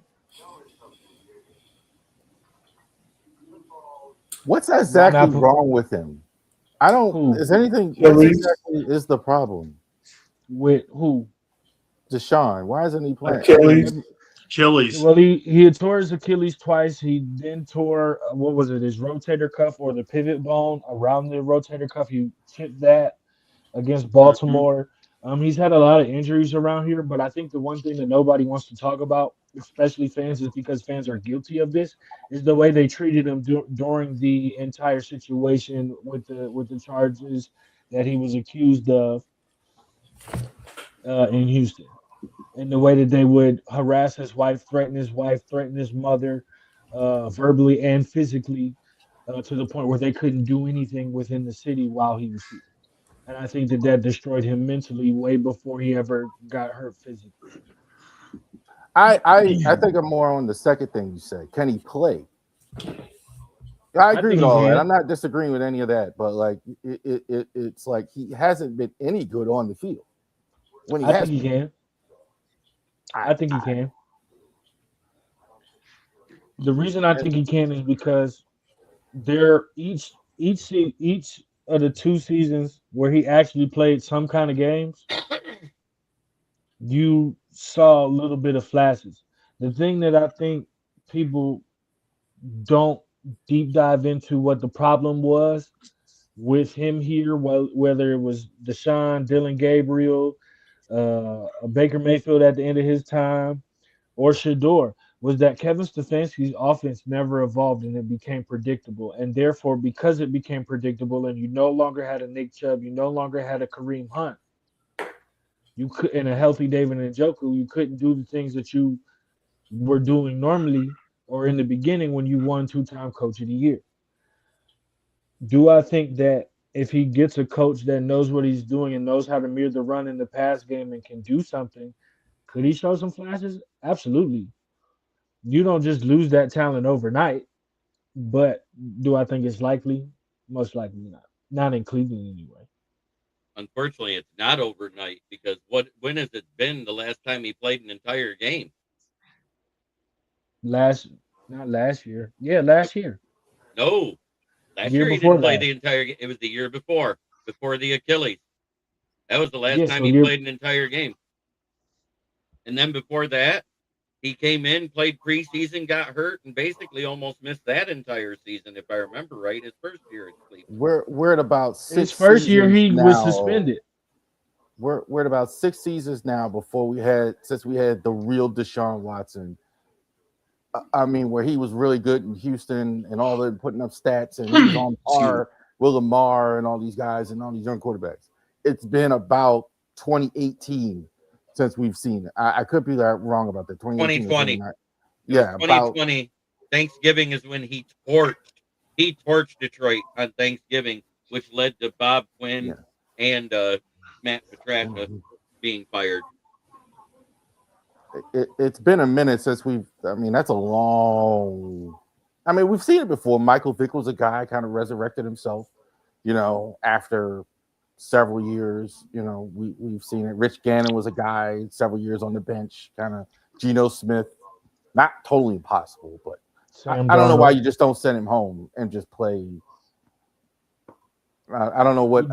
You don't send him home because he's not a problem in the locker room. And a lot of guys, although they didn't like the play on the field, they liked the person. And even though he wasn't somebody that Kevin Stefanski wanted, he was always a help to Kevin Stefanski. People don't talk about the fact that even though Joe Flacco had an idea of the offense and knew what it was from his time in Baltimore, it was Deshaun Watson that was on the phone with him in his early days and staying extra in Berea, where the training facility is, going over calls and helping him in that time. It was Deshaun Watson who was giving his extra time in training camp to to Shador and to Dylan Gabriel. While Kenny Pickett tried to fight for his chance before getting hurt, while Joe Flacco sat and toured the both. He was the one that was at every game, being a head coach for these young guys. So I think sending him home would hurt you more than it would help you at this point. I think if you want to have him as all the things you just said, that's a third quarterback. That's a second quarterback. That's fine. I mean, if you want to do, I actually would have less problem with that. If you just wanted him just to, like RG3 kind of did with Lamar as a rookie. Hey, we're going to mentor. We got a veteran guy. He's just going to mentor. But all this competing with Shador, no, don't do that. If you're going to just go ahead and send him I'm home, not saying that's what they should do. I'm saying that's what the narrative is. I agree. My thing is, for next year, if I'm the GM of the Browns, I'm the head coach of the Browns, I'm going offensive line and receiver every round, all 7 of them. I got my 2 running backs. I got a tight end. I could pick up another guy in free agency at the tight end spot. I'm fixing my offensive line. Jim Schwartz is going to be here. I'm bringing back Devin Bush and Ronnie Hickman. Team friendly deals. My defense is set. A veteran here to fill in some holes. But I'm drafting everything I need for an offense so that I can know what holes I have next year, the following year, because it's a quarterback and wide receiver heavy draft.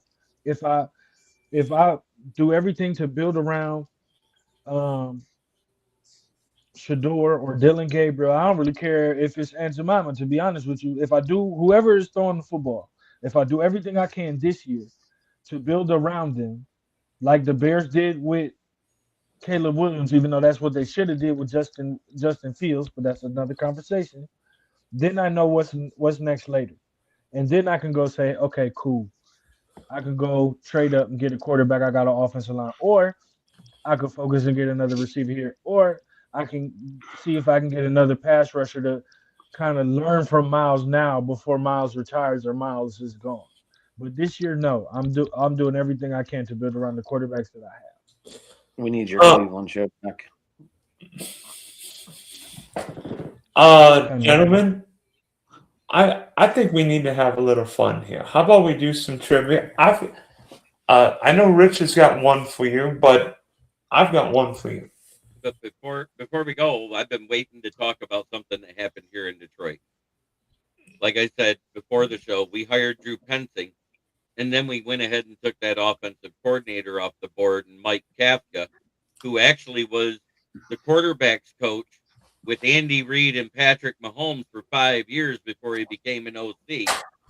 I think if Scotty Montgomery is hired as the OC as the Ravens, since we already lost our passing game coordinator, he was next in line for that as the assistant head coach.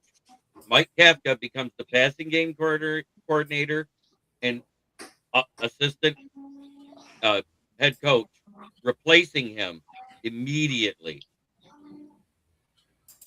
And I think it's a brilliant move because Drew Pensing is known for his run game, but he did make Jacoby Brissett actually look like a starting QB this year. Yeah. Jacoby Brissett's not terrible. No, I think he's been halfway decent there. He's actually been halfway decent every time I've seen him play. I mean, he's not a great starter, but he's not, he's a decent backup. He's a solid backup. He's probably top 5 backup in the league as far as that backup goes. QBs matter. Yeah. Look at Broncos. They had to bring in Stidham. He looked great in the first half while the weather was clear, but as soon as the wind started blowing and the snow started blowing around, he was dog crap.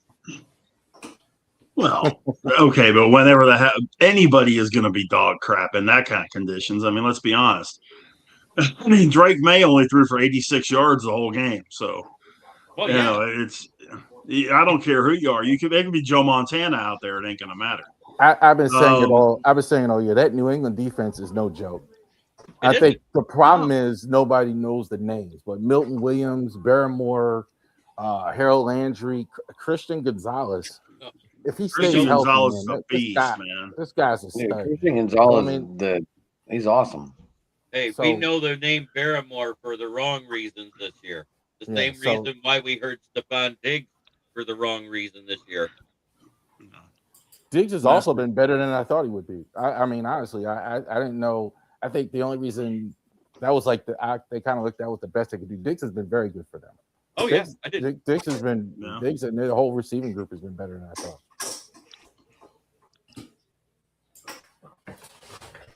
Okay. Go ahead, Dylan. Here's my trivia question. Drake Maye will be the second youngest quarterback to start a Super Bowl. Who's number 1? Patrick Mahomes? No. No, it's Marino. Ding, ding, ding. 1985, Super Bowl 19. Maybe the best He's going to go to a bunch of them. Yeah, that didn't work out. Whoop, whoop, whoop. What's your trivia for us, Rich? We know you've got 20. Dylan didn't catch that. That's what everybody was saying at the time. Like this is gonna be the dynasty, blah blah blah, and he never got back. If they would have ever gotten him a running game, Rav, ever had gotten a running game. I agree. Oh my God! I But absolutely agree. I got a quick one for you guys. This one should be. I think it's going to be relatively easy, but it's multiple parts. What is the worst record for a team to get to the Super Bowl? How many teams have had that record and gotten to the Super Bowl? Wasn't it the Steelers? And who are they? 7 and 9, correct? No. 2007. Who are the 2007 New York Football Giants at 9 and 7? Almost correct. Wasn't it the Steelers? No. When they got in as a 6 seed? No. Although they were involved in one of these.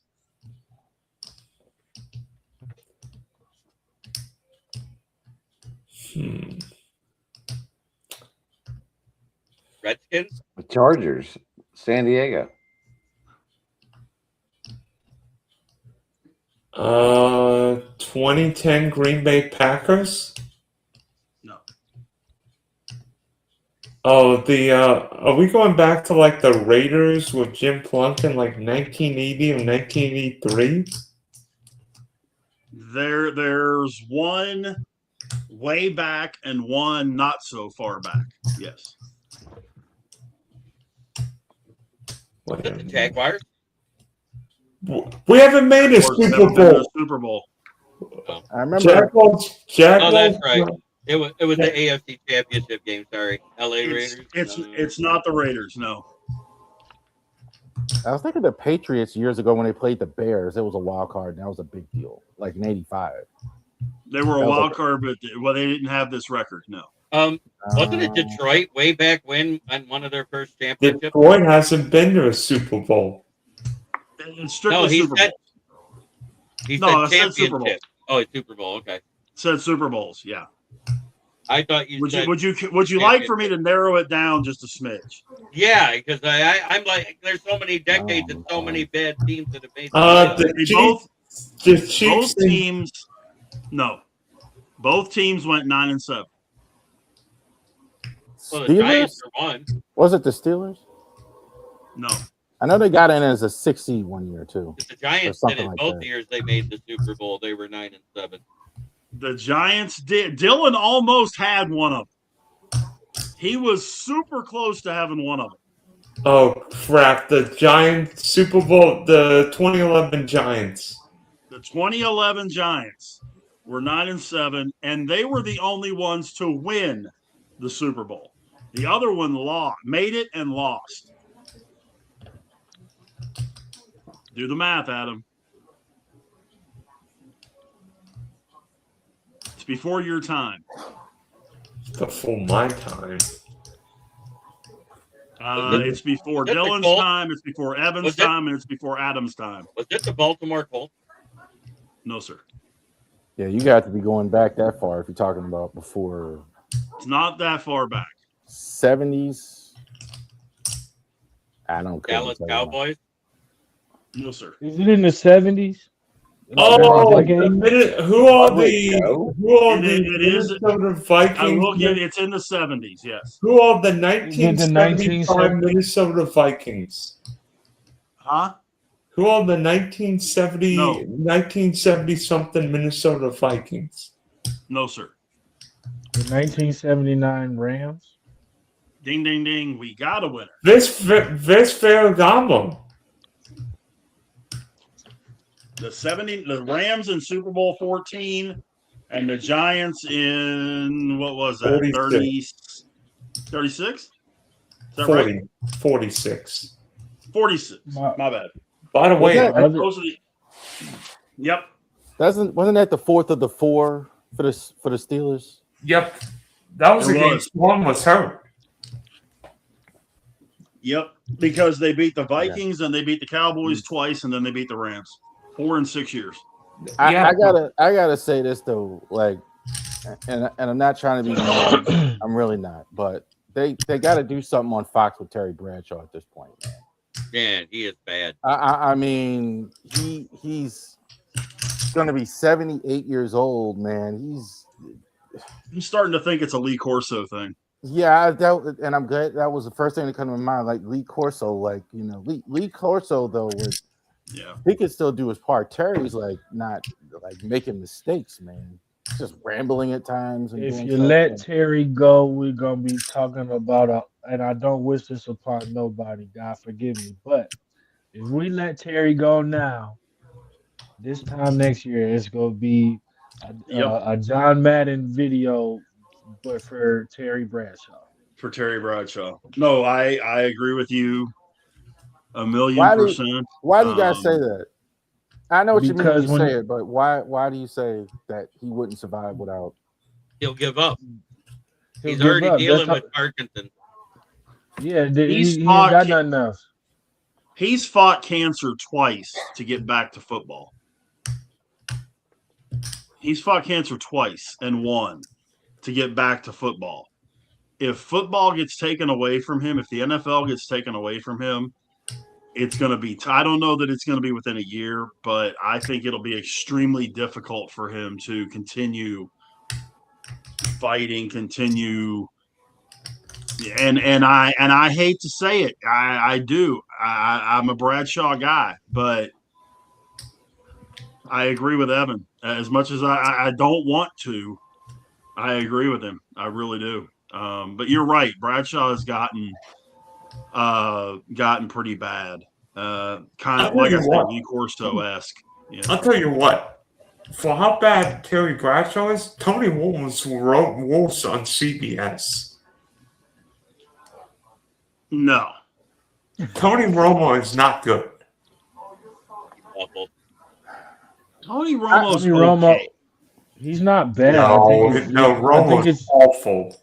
I don't think he's awful. I just think he had such a hot start. Now that he's not super hot anymore, it's kind of hard to live up to what we expected or what we got used to.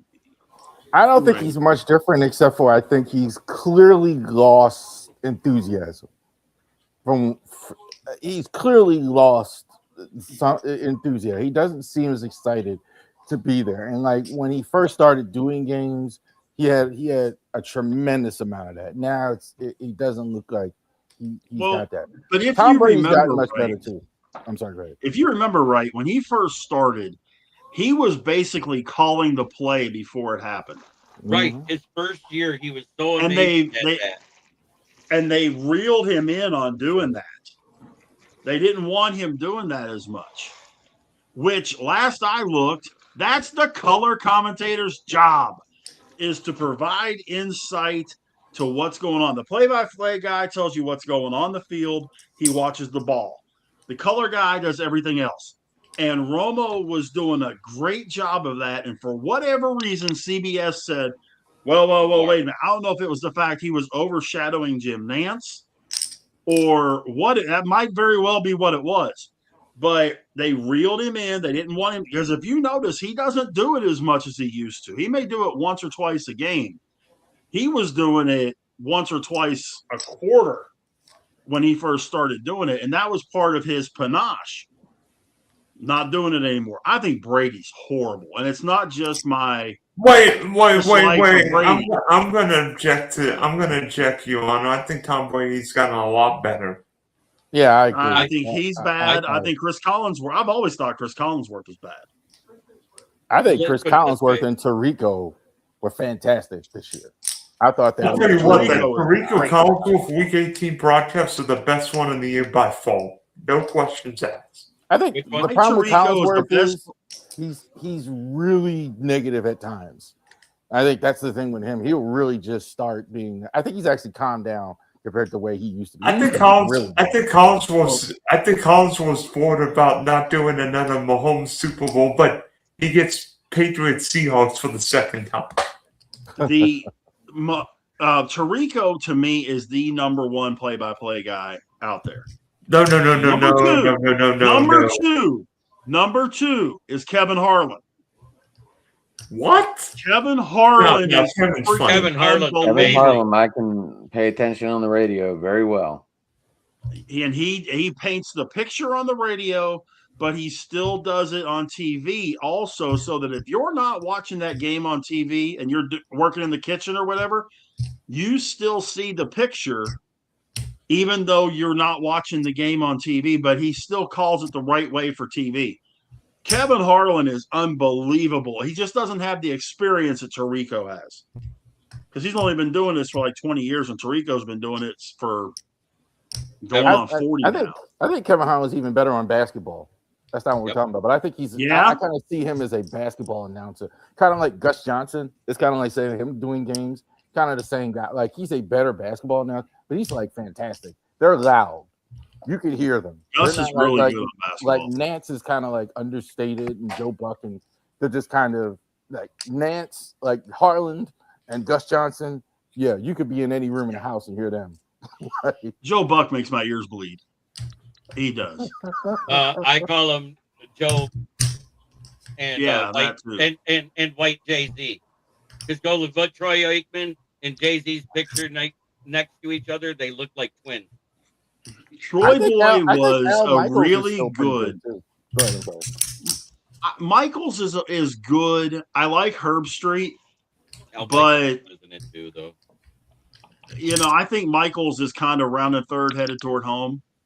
I don't think he's going to be doing it for much longer. I don't really see it with Michaels like I do like with like Pat Summerall or what's going on with Brett. I mean, Michaels still to me, and I know how old he is, seems fine to me. Like on the mic. No, I'm not saying he's losing his touch or anything. I'm just saying I think he's getting to that point.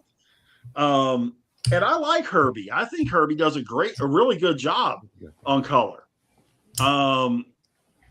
Better than I thought he was going to do. When I first heard it was going to be Michaels and Herb Street, I was like, okay, so he's going to drag Herb Street behind him. No, Herb Street actually does really good analysis of what's going on. I think he really does. That's just me, but I think he's really good. I've never really liked him a whole lot. Herb Street. I thought Herb Street and Boomer, they were the two. I just don't get it. Boomer Esiason was one. I meant. Oh, I thought you were mentioning Chris Berman, not Boomer Esiason. Sorry, but Boomer Esiason. He was. I thought he was okay on the NFL Today, but when they actually had him doing broadcast stuff like on the radio for Westwood One and all that, he's not good. Yeah, you're right. You're right, Raph. He wasn't very good. Chris on Berman, the CBS show, he was pretty good. Chris Berman and Bob Costas are probably the reason I'm even wanting to do any of this stuff. Like, one of us met Chris Berman. Did you really? It wasn't me. I've met him. I'll tell you what. By the way, true. I did get a. You remember the chant he made in the 90s when he said, "No one circles the wagons like the Buffalo Bills." No one circles the wagons like the Buffalo Bills. The one that when it came to baseball national, I always liked when they did Monday Night Baseball with Keith Jackson and Bob Uecker. Bob Uecker, man, God rest his soul. That guy's amazing. Yeah, man. But Keith Jackson, Keith Jackson's known for football. Let me tell you about it, Keith Jackson and all that kind of stuff. Okay, that's great. Because remember when Keith Jackson was the tight end for Oklahoma, and everybody gave him grief because it was all, let me tell you about that Keith Jackson, and everybody's like, why are you talking about yourself? No, that's not what. But he is really good. He was really good on baseball too, on Monday Night Baseball, because that was the only real national game. You had Monday night and Saturday afternoon when I was growing up, and I think the unpopular thing with Keith Jackson. I mean, I'm not saying this was me. I just think this is what they thought. Because he had a Southern accent, I think that's why he didn't ascend higher in broadcasting. I think because you're right. he had a Southern draw and all that. I think there's always New York executives that didn't like it. I totally agree with you with Keith Jackson. Keith Jackson was kind of like we were saying with Harlan. You knew it when you hear it. He was very competent. Granddaddy of them all. Dude, Carl. And Ravitch. he called when he called that play-by-play, man. Ravitch is good on baseball. He's very good on baseball. I could listen to Monday him. night. You know where I think he really does a great job and it gets completely overlooked is the Little League World Series. I think he does unbelievable work with that Little League World Series. And him and I'll think of his name in a minute. Him Reigns. Kyle, or no, Ben McDonald. I'm sorry, Ben McDonald. They do an unbelievable job on that Little League World Series. It's so good. I've met Rap a few times. Rav, when I was living in Eastern Pennsylvania, Carl Ravitch worked for the Harrisburg ABC Sports affiliate. Rich, I have a funny story to tell you. First year doing spring training, the Red Sox, 2019. I think that was when A-Rod, Jessica Mendoza, and Matt Vasco were doing Sunday Night Baseball. They were there, I think, for a Red Sox game. And one of my co-workers tried to follow A-Rod into the men's room, and the security guard said, "Nope." Wow. Jessica Mendoza is actually really good. If you ever really listen to her when they're doing Sunday night, when they used to do Sunday Night Baseball, because now it's on NBC and Peacock, Jessica Mendoza was actually really good. Nobody ever paid attention to her, but her insight on what she saw was really good. I know Costas is going to be working with them again. He's not going to be doing the play-by-play, but he's going to be working in the studios and all that with them. So that's good. Yeah. So I think that's good. I think it's Noah Eagle. What I heard. Yeah. I don't know what his dad is a whole lot better. Yeah. His dad's 100 times better. Ian Eagle is really good. Noah, not so much. I totally agree with that as well. But that job that's a hard job, that play-by-play stuff. I mean, there's a reason why they're giving Jim Nantz $80 zillion and Joe Buck $80 zillion. There's a lot of people watching, and that's not easy. Football is the easiest to do, I think, of all the sports, though. It's more people watching. But baseball is very hard to do. Hockey is really hard. Voice of experience. Baseball is easier to do than football for one main reason. It's slower and more spread out. Football, everything is right here. So something can happen and you're not going to see it. Baseball, you've got the wide open field.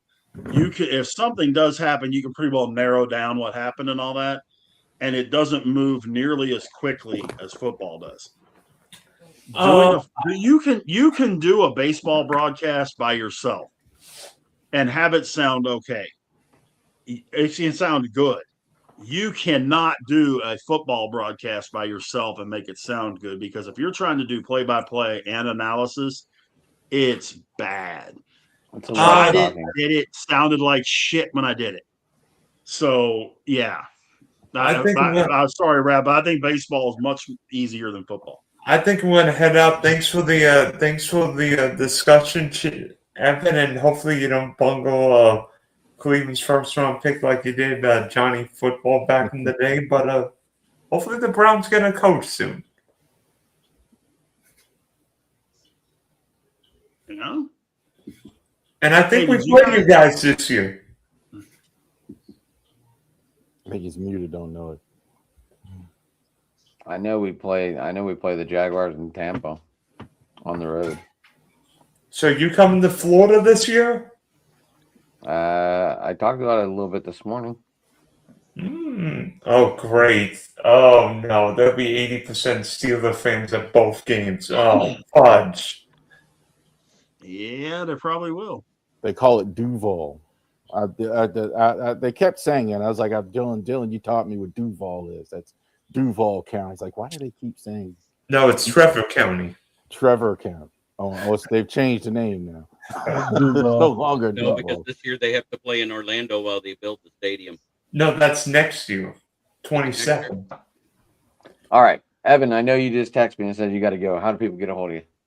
So you can find me at Brogdon Evan on Twitter. You can also find me at Talking Sports by the Lake and the UFL/XFL Football 2020.